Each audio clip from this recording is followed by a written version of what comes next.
বিশ্বব্যাপী রমজান মাসটি মুসলিম উম্মার কাছে পবিত্র ও বরকতময়। এই মাসকে কেন্দ্র করে নানা ধরনের আয়োজন করে থাকে মুসলিম উম্মা।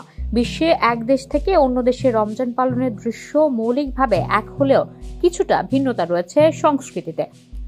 সংযুক্ত আরব আমিরাত। হক আল লাইলা হচ্ছে সংযুক্ত আরব আমিরাতের জনপ্রিয় ঐতিহ্য। রমজানের উদযাপন শুরু হয় এর মাধ্যমে। পবিত্র মাস আগমনের এই উদযাপন শুরু হয় 15 শাবানে। এর মূল উদ্দেশ্য হলো রমজানের গুরুত্ব সম্পর্কে মানুষ এবং শিশুদের মধ্যে সচেতনতা ছড়িয়ে দেওয়া। শিশুরা ঐতিহ্যবাহী পোশাক পরে রাস্তায় বেরিয়ে আসে, নাশিদ গেয়ে মিষ্টি সংগ্রহ করে। এছাড়া আরেকটি ঐতিহ্য হলো কামান দাগানো, যা সেহরি এবং ইফতারের সময় করা হয় রোজাদারকে সঠিক সময় অবহিত করতে। কুয়েতের ঐতিহ্য এবং রাজনীতি সম্পর্কে বলতে গেলে কারক আন হলের কথা বলতে হয়। উদযাপনটি 3 দিন ধরে চলে। কুয়েতে রমজান মাসে কোরআন তেলাওয়াত একটি ঐতিহ্য। তরুণদের মনে রমজানের গুরুত্ব জাগিয়ে তোলা কারক আনের একটি অপরিহার্য অংশ।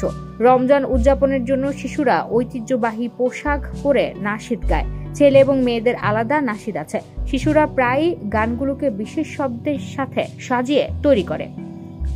ঐতিহ্যগতভাবে সৌদি আরবের লোকেরা দীর্ঘ সময় উপবাসের পর খেজুর এবং গাওয়া দিয়ে ইফতার করেন। খাবারের মধ্যে সুরাইক রুটি, দুগ্গাহ, তুরাব ও সুক্কারি সহ বিভিন্ন ধরনের খেজুর, জমজমের পানি, সাম্বোসা, গাওয়া, ফোলো, বালিলা ইত্যাদি থাকে। সৌদি আরবের আরেকটি ঐতিহ্য পবিত্র মাসের 13, 14 বা 15 তারিখ রাতে পালিত হয়। শিশুদের সেরা সাংস্কৃতিক পোশাক পরানো হয়।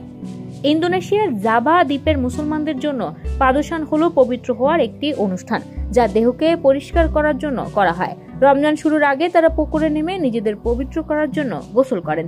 ইন্দোনেশিয়ার আরেকটি ঐতিহ্য হলো নাইকার। পবিত্র মাস শুরু হওয়ার আগে তারা এই অনুষ্ঠানের আয়োজন করেন। জাভা দ্বীপের মুসলমানরা পরিবারের প্রয়াত সদস্যদের প্রতি শ্রদ্ধা জানাতে এই আয়োজন করেন।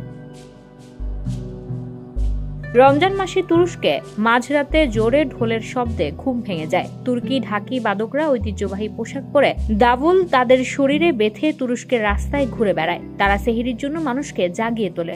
তারা আশপাশের এলাকায় নাশিদ গায় এবং ঢোল বাজায়। লোকেরা প্রায় ঢোল বাদকদের তাদের বাড়িতে সেহরি খাওয়ার জন্য আমন্ত্রণ জানান।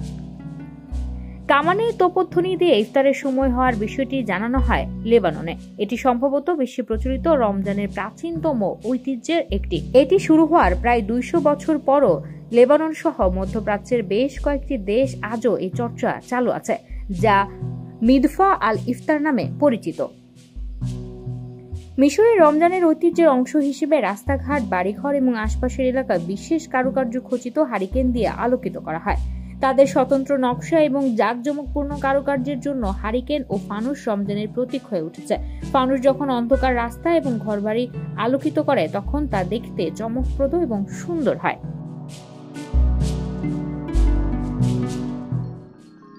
You are watching Raj TV, Jagorone, Bangladesh. Please subscribe our channel.